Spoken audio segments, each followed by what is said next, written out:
an important lesson about self-deception. Will you tell us about that?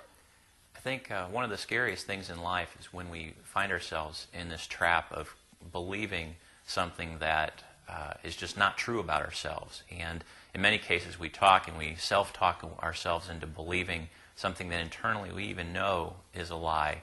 And it ends up driving our lives and leading us into destructive behavior. I had two situations, both of which relate to exercise and eating, where I led myself into believing that because I exercised, even if it was so much as walking around the block, that was justification enough to pound away a quart of ice cream. And surprisingly, the effects that I was hoping for, which was losing weight, never materialized. And there's a case where something that was a positive ended up turning into a negative in the long run. And so I was thinking about this story and talking about it with you today. I thought about the lives of the Pharisees and how they got caught up in this lie of believing that somehow the law, if they lived it and worked it and believed it enough, that it would accrue to them righteousness. And there was some truth in that, but ultimately that lie led to a pretty tragic consequence down the road. When you were at Biola, you became heavily into weightlifting. Mm-hmm. Can you tell me about that time in your life? Sure. Biola was a phenomenal experience for me. It was probably one of the best 4 years of my life. And standing for Biola was Bible Institute of Los Angeles as a small Christian college. And we had the Bible, and we also had, I brought along an illustration for you, we had the Arnold Schwarzenegger Guide to Modern Bodybuilding.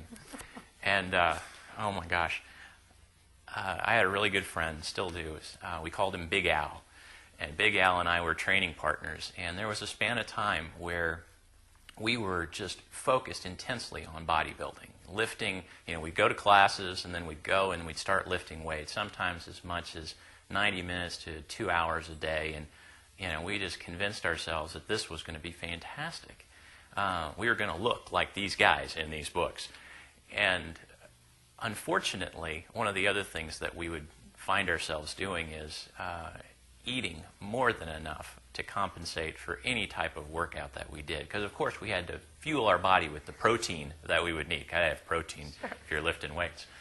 So the best illustration of this, and I remember it so vividly, we were at Al's house lifting weights, finished this intense workout session. It was now getting kind of late. We were starving.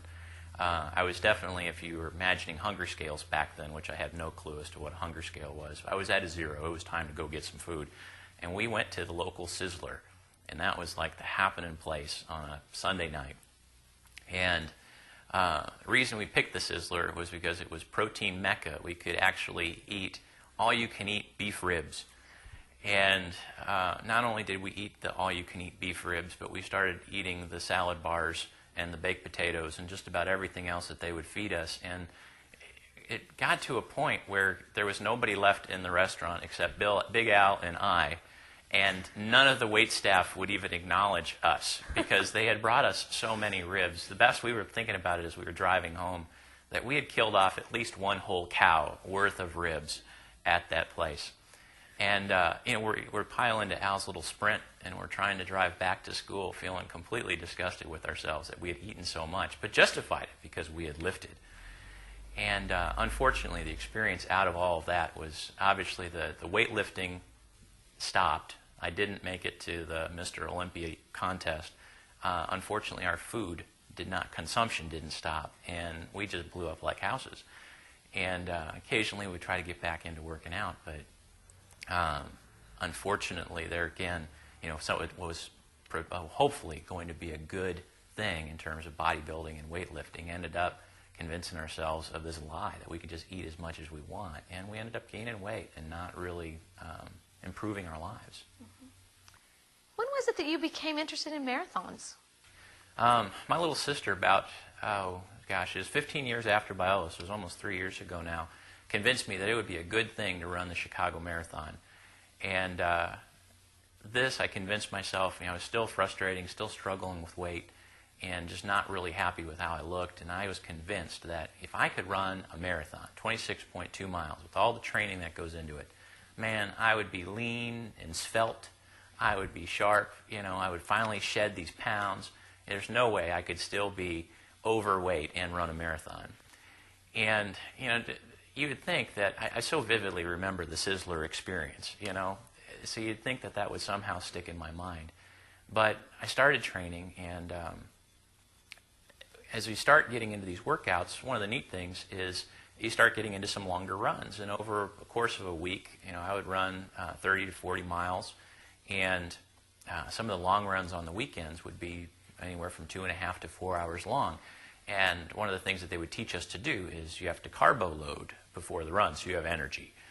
And I got to the point of telling myself, well, not only was it okay to carbo load before the run, but it was really kind of helpful to carbo load after the run, because you had to replace all that fuel you just lost, and you certainly would want to recover faster. And there was another case of just during the week, because I knew I was running more, it was clearly okay to have dessert with every meal. In fact, that was kind of a requirement, and something I really looked forward to. And sure enough, the Chicago Marathon came, and we ran the marathon, and we finished. Phenomenal experience. But as I sat back on the accomplishment, and all the emotions were gone, and I would, kind of not so much get on the scale, but put the same clothes on, I finished all that training. I ran a 26.2 mile marathon. I did not lose a single pound in all that time. And I thought, gosh, how disappointing. I had put in all this work and effort, yet, again, because I convinced myself of this deception that I could eat whatever I want, that I would somehow gain what I was hoping for, and it just didn't happen.